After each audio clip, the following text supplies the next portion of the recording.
Even if you're just an amateur and have only just started out building your online portfolio, it's always a good idea to have a contact page on your website. Who knows, someone out there might find you and like your photography. The easiest way for that person to get in touch with you is by using a contact form. After all, not everyone uses Twitter and Instagram. That is why today I'll be showing you how to build and integrate a contact form on your WordPress site using the plugin Ninja Forms. I used to be a big proponent of Contact Form 7, and to this day I still appreciate some of its aspects. There's no form builder and everything is done using simple code. This makes styling your form a breeze, and there are practically no limits to the customization. A Contact Form 7 does have one big downside, and it is related to its age. Contact Form 7 is slow.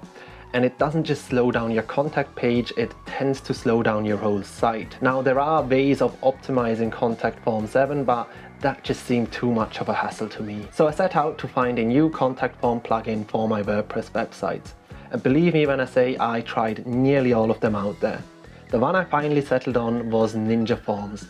Here's why. It's free, at least for how I use it. There is a paid version, but I won't use any of the added features. I really didn't want to pay for yet another plugin, especially one as simple as a contact form. It stores submissions. That means that if your email spam filter were to filter out any messages, you could still see them in the WordPress backend. It's lightweight. My page speed increased by quite a bit when I removed Contact Form 7 and replaced it with Ninja Forms. It allows for basic styling. Yes, the premium version does offer a few more options, but the free version is more than enough for us amateurs. It supports reCAPTCHA. As soon as your website gains any form of traction, it will attract bots and spammers, and reCAPTCHA takes care of those. With that out of the way, let's take a look at how you can set up Ninja Forms on your WordPress website. As with any other plugin, simply search for it under the plugins, install it and activate it. You'll then see a new option called Ninja Forms appear in your WordPress backend. Next,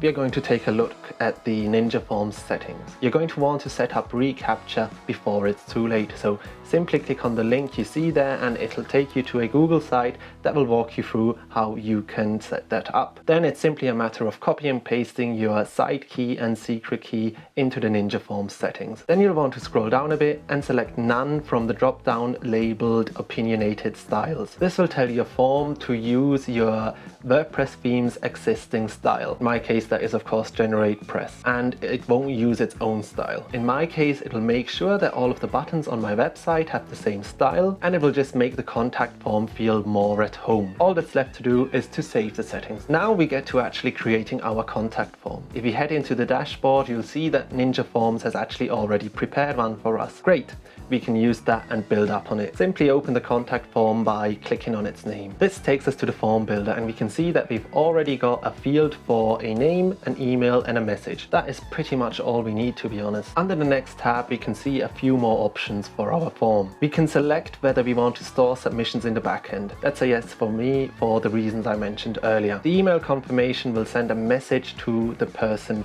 writing the message, and the email notification will notify you of any incoming messages. The success message will display a few lines of text whenever somebody has used the contact form successfully.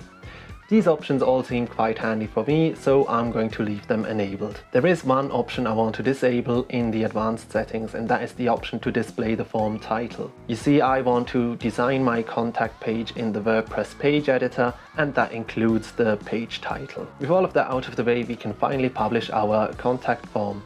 Head back into the dashboard and copy the shortcode it presents to you. Now go to your contact page, edit it and insert that shortcode using the shortcode block. And there we have it, our new contact page is ready. Alternatively, and perhaps even easier, you could also just use the Ninja Forms WordPress block. This has the added advantage that you can actually see your contact form in the backend. There is one thing missing from my form though, and that is the reCAPTCHA field. To add that, I'm simply going to head back into my contact form, click on the plus in the bottom right hand corner and drag a reCAPTCHA button above the submit button. You can now publish your contact form again and you'll see the reCAPTCHA button will now be there. If you set up WordPress using your personal email address but don't want any messages from this contact form going into their inbox, you can simply head back into the settings and change the email under email notifications, which is found under the tab Emails and Actions. After changing the settings, don't forget to hit Publish again.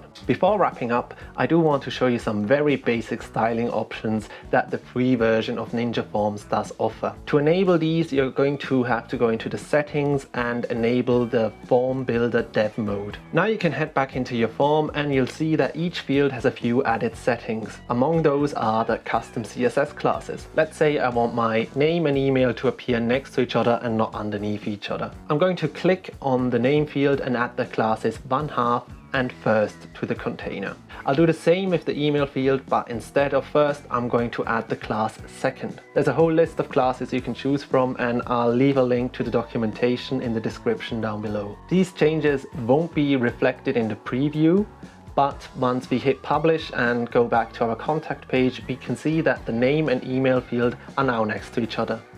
Neat. And there you have it. That is how you create your very own contact form on your WordPress website. I do believe the free version of Ninja Forms offers everything an amateur needs without any compromises. I'll be sticking around here, so let me know down in the comments if you are having any issues with the setup I just presented. And please, please, please do leave a like if you managed to take anything away from this video.